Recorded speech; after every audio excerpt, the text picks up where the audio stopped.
You're listening to the N2K Space Network.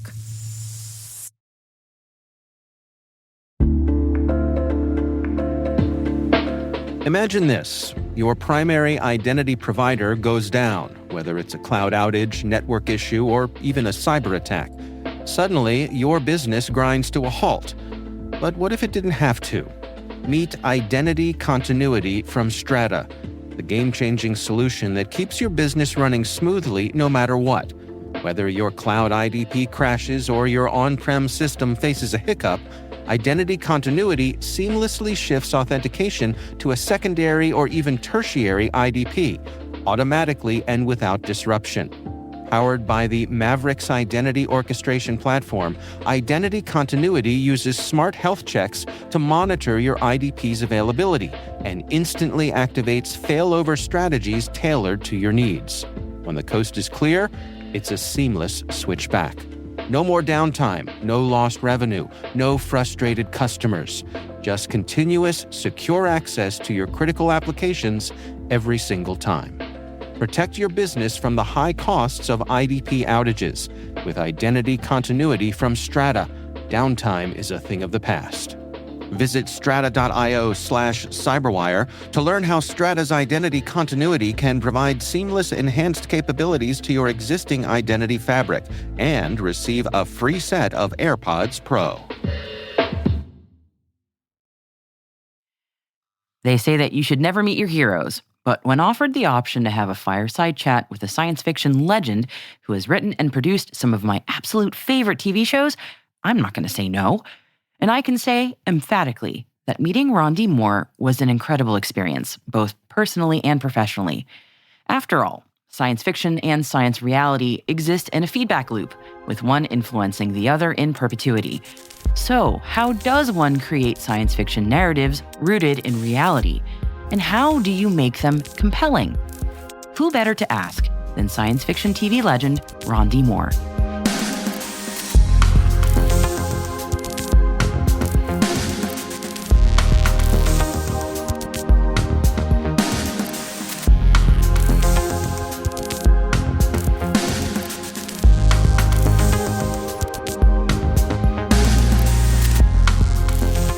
Welcome to T-Minus Deep Space from N2K Networks. I'm Maria Varmazes. Earlier this year, I was asked if I'd be interested in traveling to Washington, D.C. to host a fireside chat with American screenwriter and producer Ron D. Moore. Now, Ron's best known for his work on Star Trek: The Next Generation and Deep Space Nine, the reimagined Battlestar Galactica, Outlander, and most recently, the Apple TV Plus For All Mankind TV series. In case it needs to be said, I'm a huge fan of all of those shows. Our conversation was recorded in front of attendees at the 2024 Beyond Earth Symposium. If you haven't watched T-Minus, or if you're not listening to T-Minus, you should. So go to your podcast, whoever provider. But Maria and Ron, the stage is yours. Thank you. Thanks, everyone. Thanks. Welcome. After watching that sizzle reel, it brought back a lot of memories for me as a budding sci-fi nerd in the 90s watching Star Trek: The Next Generation with my family and Deep Space Nine. I can say definitively your work is the reason why I'm working in the field I'm working in today. And I've interviewed so many people in the space industry over the last 2 years, and I've had that conversation so many times about how your work has brought so many of us to this field. How does that feel knowing that you've had such an influence? Oh, it's incredibly gratifying, especially for me, because I was a child of Apollo. I remember seeing Neil Armstrong, set foot on the moon. And I came to science fiction and later Star Trek in my whole career because of those childhood experiences. Those things matter, the space program mattered to us, and it was a source of great inspiration for me personally. I watched the original Apollo missions as a very young child, and I would just be glued to the television, and that made me want to see anything else that had a spaceship on it. Yeah. So that took me first to Lost in Space, which did have a spaceship, even though it sat on that planet most of the time. But And from there, then I found Star Trek, and Star Trek literally changed my life. It gave me an ethos, it gave me a political philosophy, it gave me a sense of what I wanted the future to be. Yeah. And then so now to have worked at Star Trek and the other shows, and to hear that the work that I now do matters to people and inspires, it's great. There's a conversation of past and present, and and a feedback loop of people inside and outside the space program and different space ventures, and those of us who dream and those of us who put on these things, in space to entertain and hopefully to inspire people. Yeah, it's got to be quite amazing. That feedback loop you mentioned about how many people in this room, many people in the space industry around the world watch your work, think about those ideas, take them with them to their workplace, and then you get inspired in turn to create your next work and your next work, which I feel like is also a good transition into For All Mankind, which I know a lot of us are huge fans of here. For those who may not know, the few folks that don't know about the show, can you give us sort of the premise of For All Mankind? The premise of For All Mankind is sort of an alternate history of the space program. And in the pilot episode, it posits the idea of what would have happened if the Soviets had beaten the United States to the moon at the last second.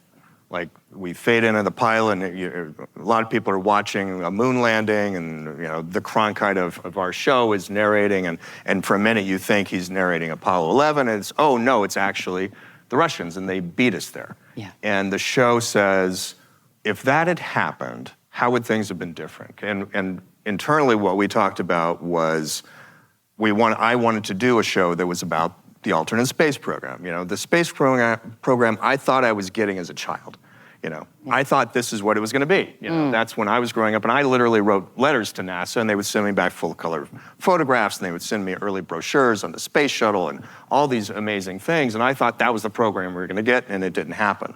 So as I was approaching For All Mankind, the question was, well, what could have made the program go forward? Once we had Apollo, once we had achieved the great goal, how could it have kept going? And I had lunch with a friend of mine who is a former astronaut, Garrett Reisman, who he flew to the space station a couple of times, and he was a huge fan of Battlestar Galactica, and we've become friends down through the years.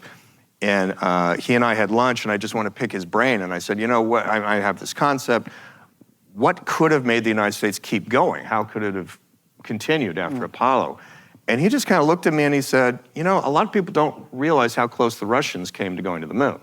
I said, really? Because I kind of fancy myself a bit of a space aficionado. I knew the US program pretty well, but I wasn't aware really of how the Russians really did try for a time, and developed rockets and landers and all this, and then it fell apart for a variety of reasons. And it occurred to me that if that had happened, if the United States had lost not just first man in space, first woman in space, first two-man spacecraft, all those things, and had lost the race to the moon, I thought it would have freaked people out, and they would have doubled down on the space program in such a big way that it would have been an almost irrevocable decision to go, and then it would have kept the Soviet Union afloat. It would have changed the whole geopolitical dynamic, and is the premise of the show. Is it from actually losing, we actually won. So in a way, it's almost like the show is a treatise on the nature of competition and cooperation. That's really fascinating to me. You mentioned sort of not realizing how close we almost got to losing, and also what could have been. Is that why every season is like a gut punch in the opener? Because I've got to say, it really, when we watch those first opening moments, it is really quite a gut punch of what could have been. Yeah, I mean, it is. It's inspiring, and it's kind of sad at the same time, because we kind of feel on the show like this was the future we could have had. But we also feel like, well, it's still the future that we can have if we choose to claim it, if we choose to do the things that are necessary to get there. And I think it's interesting to hear the panels. I've only heard a couple of panels, but they're real problems. I get it. It's not just a flip a switch and we're going to go. But I do kind of feel like you got to want to go is like the thing first. And I feel like the American popular imagination lost interest for a time, or at least wasn't quite as heightened as it was for a time. And it feels like it's rekindled again. periodically NASA would do something that would capture the imagination of the Americans, whether it was rovers or Voyager probes, and the spectacular things would happen and the country would kind of ooh and sit up again. And now we're kind of at one of those moments where we're watching reusable rockets land like they did in Forbidden Planet, for God's sakes. And you're watching things that seem like science fiction are actually happening in real time, and it feels like there is a rekindled interest and desire to go do these things. Do we have the national risk tolerance to go do those brave things anymore? Do you think we still have that spirit? I don't know. I mean, I think that's a real question. So it's one of the things we played around with in the pilot episode of For All Mankind. There's a speech where Ed Baldwin, who's the lead character, is in a bar and he's getting drunk and he's talking about how they had lost the moon to a reporter. And he goes on this whole thing about how the Apollo 1 fire had really made NASA risk averse.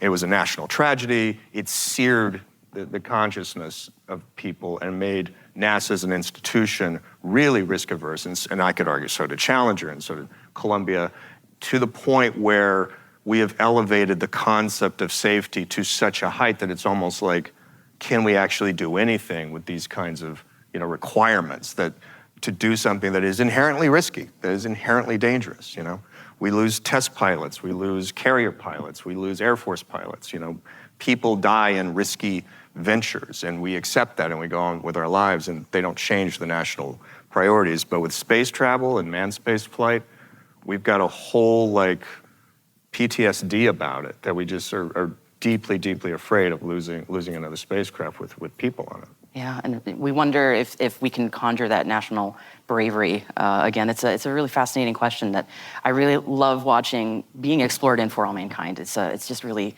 fun to be in that world.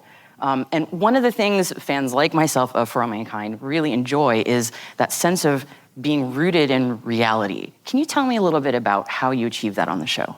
It was really part of the ethos of the show from the very beginning. After that conversation with Garrett, then we did a lot of research into what the Soviet program really was. And as we started to develop the first season in particular, I said, okay, we're going to stay within the guardrails of the technology that was available and things that NASA actually had on the books. Like there were all these plans for various spacecraft and things I'd never heard of. There were Gemini spacecraft they were going to turn into small space stations in orbit. I mean, there was all these wacky things. And there was we play around with a rocket called Sea Dragon in the show, which was a water-launched rocket of enormous size that could lift all this enormous weight. But it was a real thing, and they really developed it. And so we said, we're going to go with that. And at every step along the way, we had Garrett as one of our technical consultants. We had other outside consultants, some of whom had worked at NASA, some had not. And we just tried to play it straight. Okay, how would it really happen? Could this really take place? And has guided us all the way through the show to where we are. Even now, when we're in the 5th season, we're colonizing Mars and we're exploiting the asteroid belt and mining it. We're still trying to stay within our lane. Okay, we're not inventing warp drive yet. We're doing things that are at least scientifically possible, that have been debated, that are talked about, and if certain breakthroughs happened, could be achieved. And so the show is trying to sort of paint a picture of a future that could potentially actually take place. Is everything in it, the way the space economy works in the show, the helium-3 mining, which is first they discover ice on the moon, then they have a mining facility, and eventually helium-3 works, and eventually they get better rockets and they get better engine systems and they go faster to Mars and so on. All of that stuff, it felt like, is still really possible if you have the desire and if certain things break your way, if certain politics break your way, if certain, discoveries break your way, and there's certain revenue breaks your way. Absolutely. Before we move on to sort of what interests you and what's going on in space right now, you mentioned Garrett a little bit, and I know there's a funny anecdote about how he sort of started working with you. Can you tell us a little bit about that? Oh yeah, well, when we were doing Battlestar Galactica, we got a call, it was at Universal Studios did that show, and we got a call from one of the executives at Universal saying NASA had reached out to them because there were some astronauts in the space station that were Battlestar fans and wanted to talk to us. And NASA had this policy that said, well, if there's an astronaut on a mission and they want to talk to anybody on Earth, NASA will figure out how to make the phone call. And they wanted to talk to us. So I was like, really? So myself and one of the other producers went to this conference room at Universal, And it was one of the first video conferences I had ever been on. And we're in this room with this big TV, and suddenly there's Garrett, and I believe it was the mission commander at the time, are both literally, they're like, they're doing the thing. They're floating. They're actually in fucking space. They're doing the thing. Doing the thing. And they're talking to us, and they're asking us about Battlestar Galactica, and we're asking them about being in space.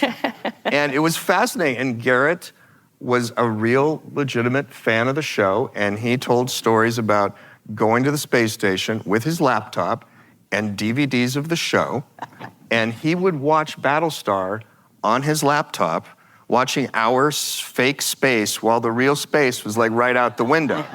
And that just kind of blew my mind. And so we kind of kept it, and then we made he did a cameo in the show. We put him in the show at one point. And he did another cameo in For All Mankind. Oh, really? He actually commands the space shuttle in For All Mankind, which he had flown as he was a payload specialist. Oh. And he always wanted to fly and never got. So he made it. Wish fulfillment. That's awesome. Got to fly it. That's great.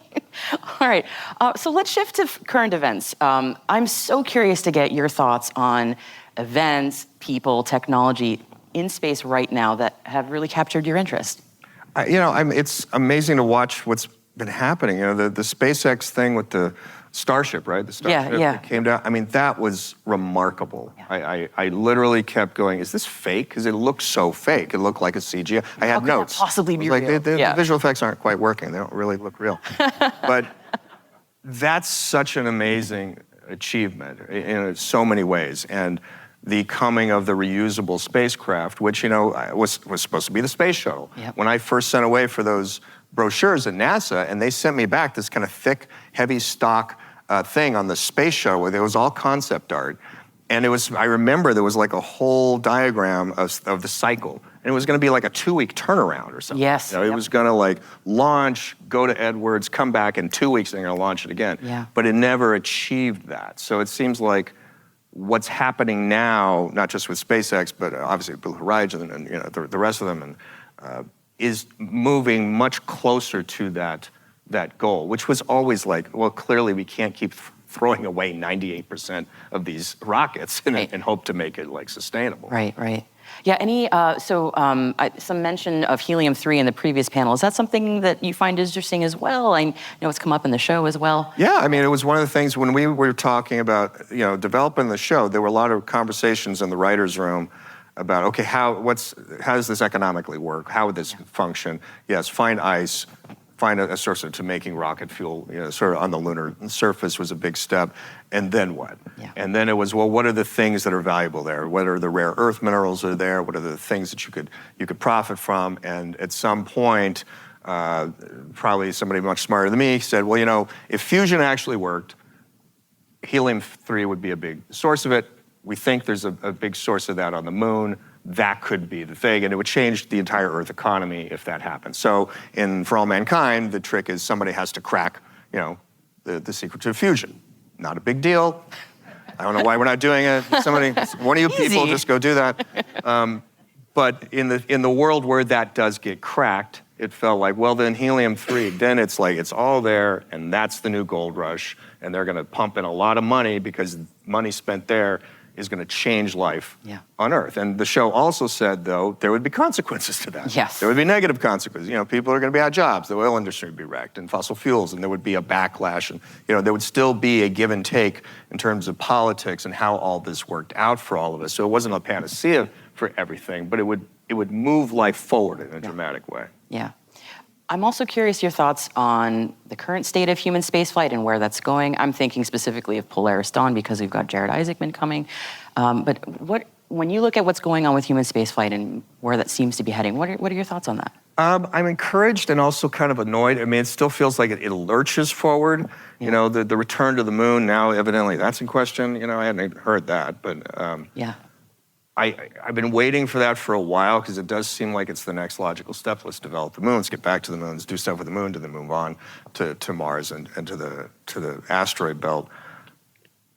I'm still I'm still that kid, right? Yeah. It's the adventure of it, it's the romance of it, it's the Buck Rogers of it, I mean, Buck Rogers is what generates the bucks. It's the opposite kind of what the right stuff said. You know, the Buck Rogers inspires people to want to go do these things, so now let's get some bucks and go do it. And that's still kind of where I come from. I love the notion of space travel, of living in space, of expanding the footprint of humanity beyond Earth, of reaching out into the cosmos. All those things you've heard 1,000 times from Carl Sagan to everyone else that talks about why we want to do this. It is a big universe out there. There's a very big space. Rick Berman, who was the executive producer on both the Star Trek shows, used to sit as writer's stand. Whenever he had a problem with what we were doing, he would kind of say, you know what? Space is big. And it'd be like, you don't realize how big space is. I think Douglas Adams might have said something about that too. Space is big, he kept saying. And space is really big. And it just feels like there's so much out there that we don't know and can't understand yet. I don't know why we don't want to go. Yeah. Man, why more people don't want to go. Why we have to sort of keep making Buck Rogers to draw people to go do it, because it just seems like a natural thing. Yeah, given you are a master of your craft in making these incredible stories, many times throughout these panels, and again in conversations I've had, it comes up over and over that aside from the very obvious splashy things like Starship doing incredible stuff, it is very hard to get people outside of the space bubble excited about what's going on in space. So what can we do? How do we make better narratives? I think, you got to boldly go. It's like, when the space shuttle first came, it was incredibly exciting. People were really excited and engaged with that. Yeah. Same thing with the early space stations. But LEO, I see I'm learning the jargon, the low Earth orbit stuff is not that exciting to people after a while, because it is just going around in a big circle around their planet, right? It's not that inspiring. I think when you start going out someplace, going somewhere, living somewhere else, taking a big risky journey, setting foot someplace for the first time, these are the things that get people's attention. It's the things that fire their imagination. It's why, JPL has done amazing, amazing, amazing work over the years, and they're always sort of starved for money. And doing this incredible stuff because it's just not as sexy, and it just doesn't grab people's attention the way that, you want it to. And that's just life. And, we have to tell big, bold stories if we want to go do big, bold things. And I think you got to, seek out strange new worlds, and you got to boldly go. And that's kind of the promise of what space is. And when it's reduced to other things, the public's imagination kind of goes, yeah, that's kind of interesting, but it's not what they want. They want, an adventure. They're promised an adventure, and they kind of want it. Oh, and it feels like sometimes we have to throw cold water on people and say, you got to slow down a little bit because, the pace of progress is slower than you might imagine, which is a very unsatisfactory thing to say to people. Nobody wants to hear that. Nobody wants to hear that. Yeah, it's a tricky problem. But yeah, boldly going, it's a good mantra for many reasons. So how do you draw inspiration from what's going on in space, not just for All Mankind, but just in general? It does make me happy to see us doing it. I do. It does feed that part of me that wants to believe there's a future that we can all hope for and dream of. That whatever's happening today or what's ever happening tomorrow, that the day after tomorrow or next week, there's going to be a better future for all of us, and that that stepping out into space and that claiming whatever our birthright is in the universe is an important thing, and that it will take us to a better sense of ourselves. It will make us treat our brothers and our sisters better, and that we will all live a better life, and that we will leave a greater legacy for our children. And so these steps that are taken by all the people in this room and all the various space organizations, I think, are positive, and I think you got to keep your eyes on the prize. We're doing it because we feel like it's going to make life better. We're not doing it, we don't give ourselves to these endeavors and to these ideas just to make money. There's a lot of ways to make money. This one is something that speaks to us, it inspires us, it makes us want to participate in it, it makes us want to do the hard work to get there. And the fact that there are so many people that are willing to do the hard work to get there, despite all the obstacles, I find inspiring. Yeah, absolutely. When I think of science fiction, I'm a giant sci-fi nerd, as I'm sure you've probably figured out.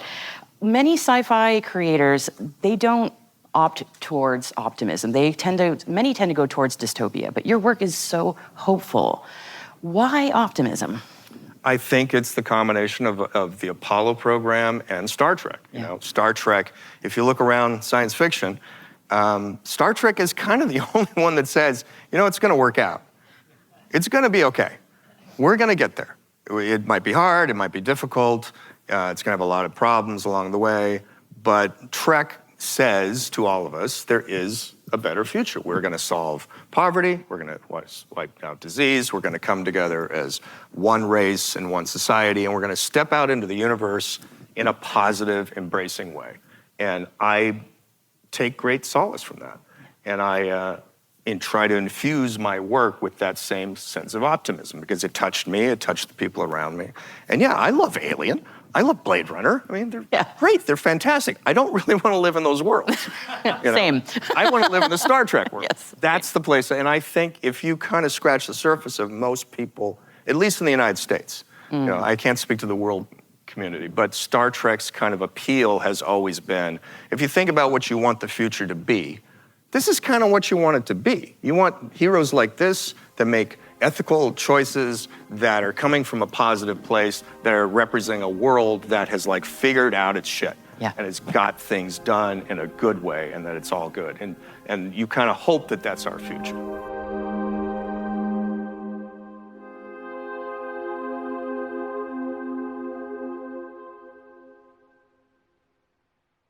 We'll be right back. And now, a word from our sponsor, NordPass. NordPass is an advanced password manager from the team behind NordVPN, designed to help keep your business safe from data leaks and cyber threats. It gives your IT professionals control over who has access to your company's data and makes it easy for everyone else on your team to use strong passwords. Right now, you can go to www.nordpass.com/cyberwire for 35% off the NordPass Business Yearly Plan. Don't miss out on that.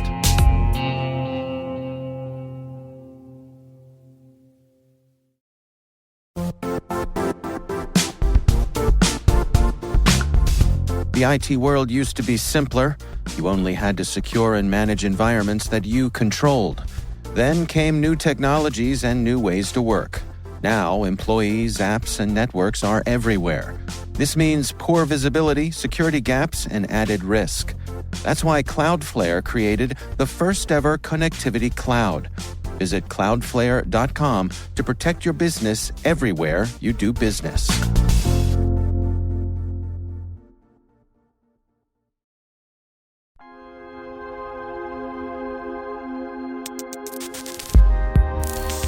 Often there's a shorthand that I've come across many times when I've had discussions with folks like many of the folks in this room, that people got into this industry because they want to build the Star Trek future. It's an understood term. So, not that you can solve all the world's problems, but how do we get to the Star Trek future? I think it's very difficult. It's hard. It's hard to get from here to there, and you have to deal with the world that you got. And the world we got has a lot of problems, a lot of difficult things to work through. But I think you have to have a sense of where you're trying to go, even if we're not going to get there and we're not going to be part of that future. Don't we want our children or our grandchildren or our great-grandchildren to get there? So aren't we trying to take whatever step forward we can take right now and not say, well, I'm not going to see the payoff. It's not going to be me. And the United Nations is never going to figure its stuff out. It may not in our lifetimes, but shouldn't we try to move forward at least a foot, and another foot, and just keep trying, because that's where are we trying to go as a people? What are we trying to achieve as a people? What do we want from ourselves? I'm going to just let that one marinate for a second, and I know we want to get questions from the audience, and I've taken so much of your time. Before I finish, I just want to make sure I ask, what are you working on next? I've started a new deal at Sony Television, and I've just been asked to take over a project that's based on a video game called God of War. Mm-hmm. Maybe somebody, yeah? Yep, okay. played it. God of War is in development. It's been in development for a while. They're starting over. They asked me to take it over. It's for Amazon, and there's at least a 2-season commitment. So I'm just starting in the beginning, putting the writer's room together and starting to work on scripts. As a Greek, I'm very excited. Anyway, that's awesome. Thank you so much. And I know we wanted to get some questions from the audience. So is there a mic going around? Yeah. There are mics going around somewhere. Mics are floating around. Yeah.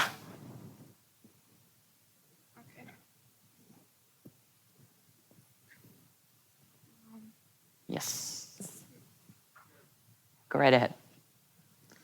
Hello, it's good to have you here. I am fascinated by the accuracy in broad strokes of the internal politics, particularly of NASA, aerospace industry. How did that come about?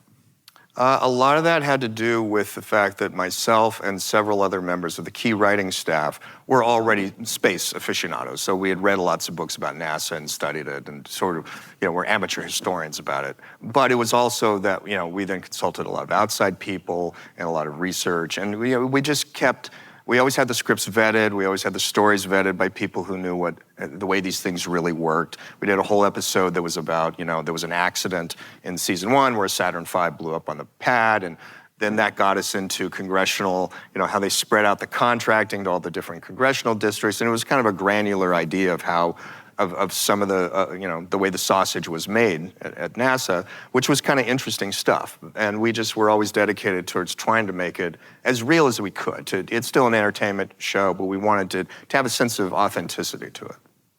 That's a great question. Yeah. I can quickly, and then we have questions over there. Ron Moore, I want to thank you very much, by the way. And you're used to Comic-Con with thousands of people out there, and for you to come to us, this is a very curated, a lot of thought leaders here in different domains, so please don't underestimate the impact of your presence. Secondly, the reel was fantastic, and I'm sorry about the lighting, but fantastic reel.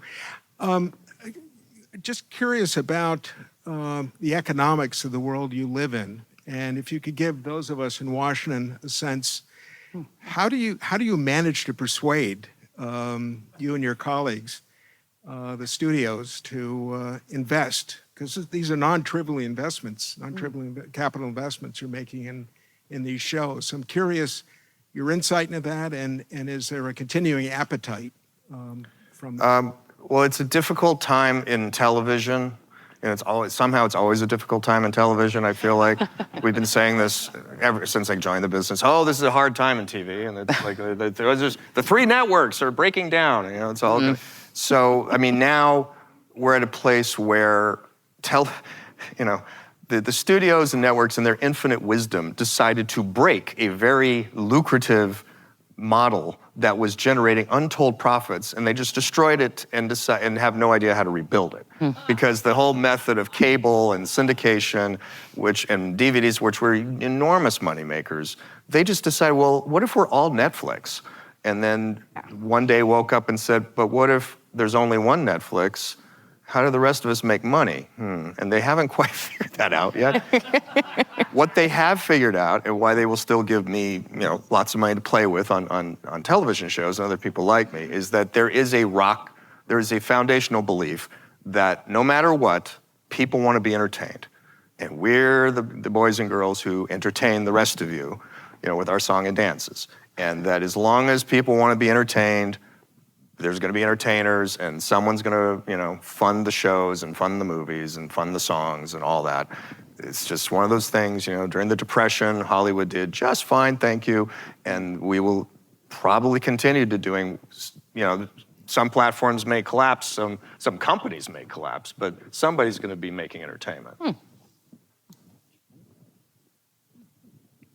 Thank you. Please. Yeah, Thank you for being here so much. My name is Adina Mignona, and I work for Northrop Grumman as a mission architect. And like Marie and a lot of people, I got into the industry because I was watching Star Trek Next Generation as a teenager, completely devoted to that show. And just to explain how deep the Trekness goes, I'm also a science fiction author with some stories in Star Trek Explorers. I'm a podcaster. I was this past weekend at a Trek convention. So I say that because I'm very attached to the Star Trek community. And my question is somewhat related to what you were just talking about.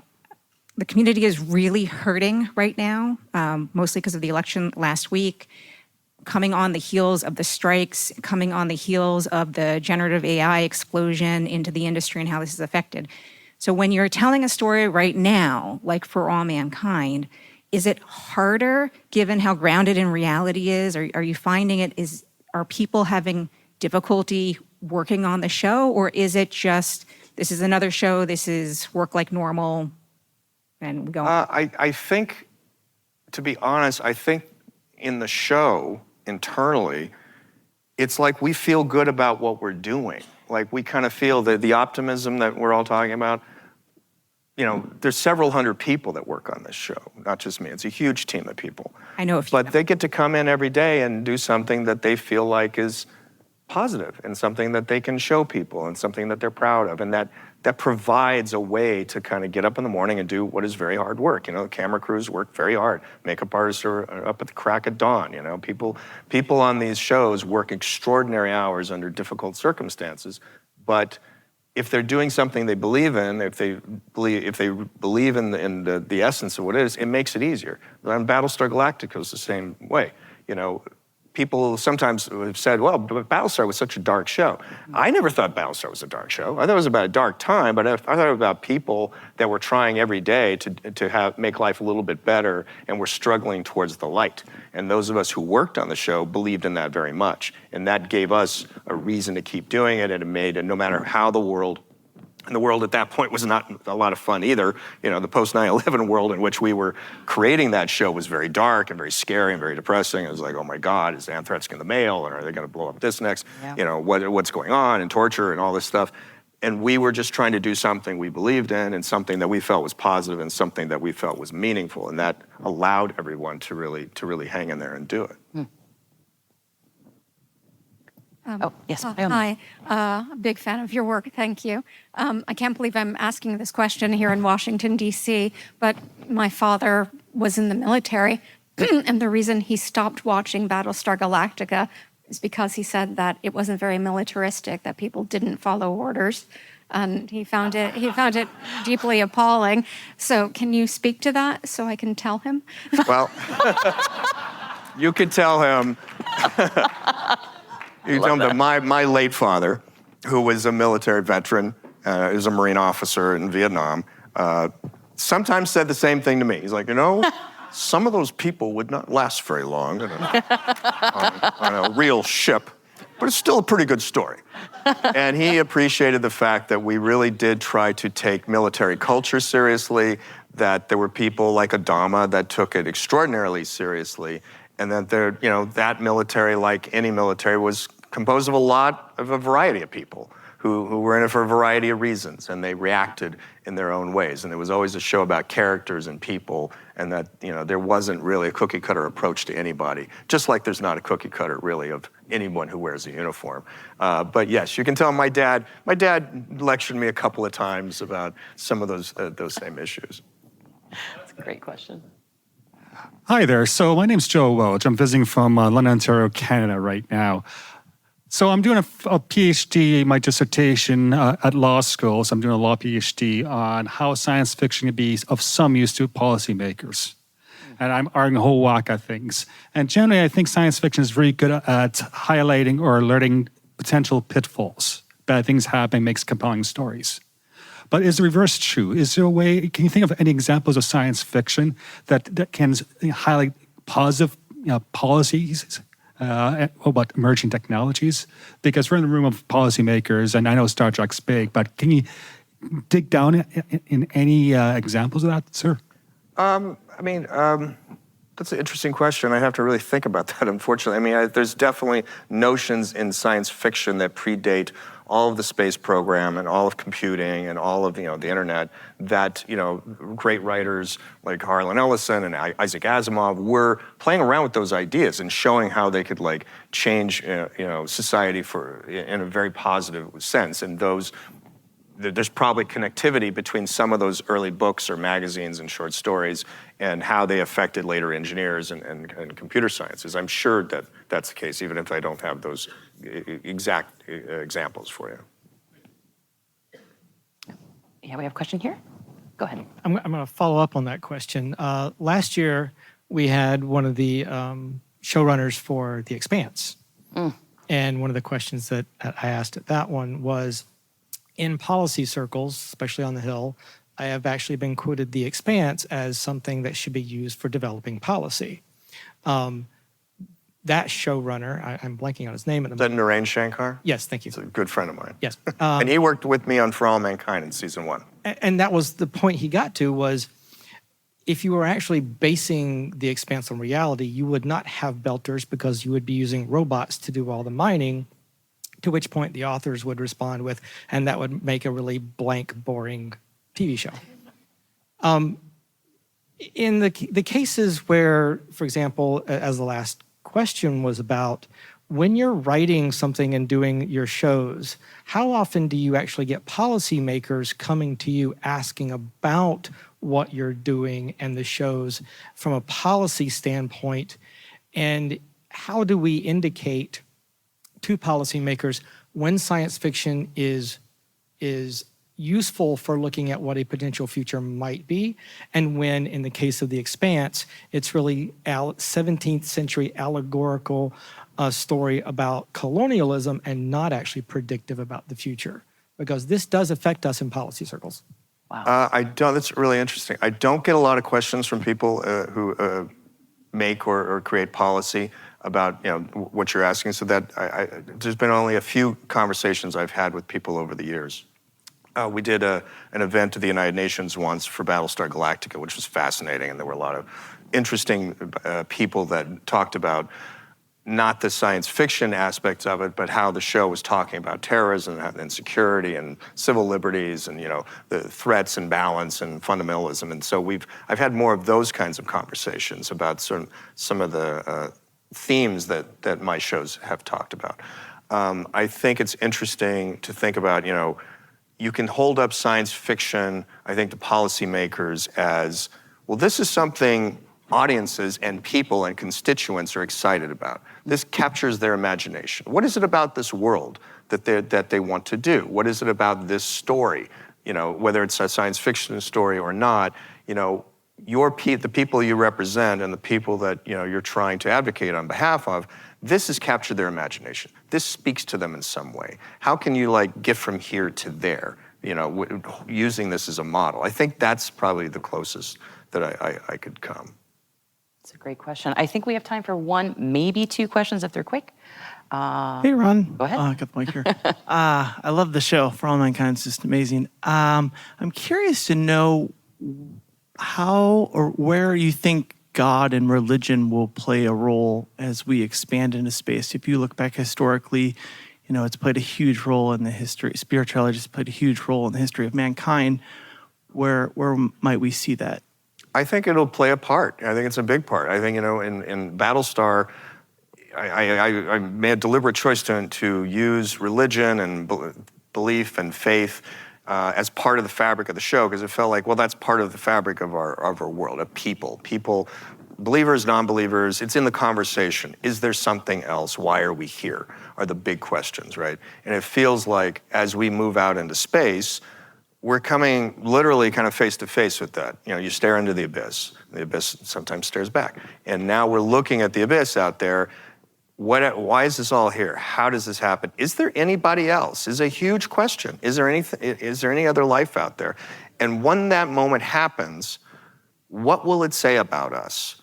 How will we think about ourselves after that? Whether it's an amoeba or whether it's a Vulcan, it changes the nature of what we thought we were in some fashion. And I don't know, maybe it'll be a blip, but it'll probably be a blip that sort of is always a pivot point in our history. And then there was the moment where we found out there was somebody else, there was something else, there was something else alive. And it raises, I think, theological questions, I think existential questions. And I think however we step out into space, we will always be wrestling with that. Why are we here? Is this all there is? Is there nothing more? And I think we will always ask ourselves those questions. And I'm sure there will be churches on the moon, and I'm sure there will be, shrines, and there will be things that we will take with us, because that is part of who we are. Yeah. Well, I think that has to be our last question. Thank you, Ron Moore, for joining us today. It's been a pleasure. Thank you. It's a pleasure.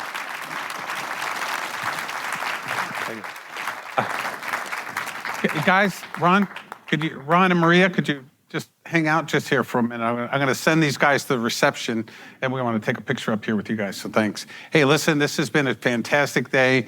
Again, Ron, Maria, thank you so much. This has been just tremendous. I too am a huge fan. I'm actually a huge fan of Outlander. I'll admit it right here. I have no problem with that.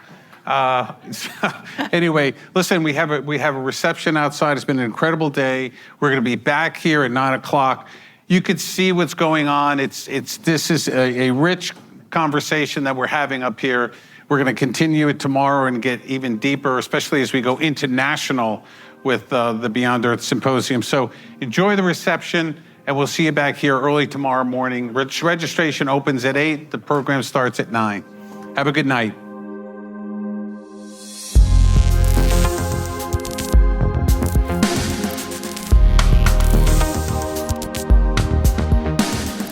That's it for T-Minus Deep Space, brought to you by N2K Cyberwire. We'd love to know what you think of this podcast. You can email us at space@n2k.com or submit the survey in the show notes. Your feedback ensures we deliver the information that keeps you a step ahead in the rapidly changing space industry. T-Minus Deep Space is produced by Alice Carruth. Our associate producer is Liz Stokes. We're mixed by Elliot Peltzman and Trey Hester, with original music by Elliot Peltzman. Our executive producer is Jennifer Eiben. Our executive editor is Brandon Karp. Simone Petrella is our president, Peter Kilpie is our publisher, and I'm your host, Maria Varmazis. Thanks for listening.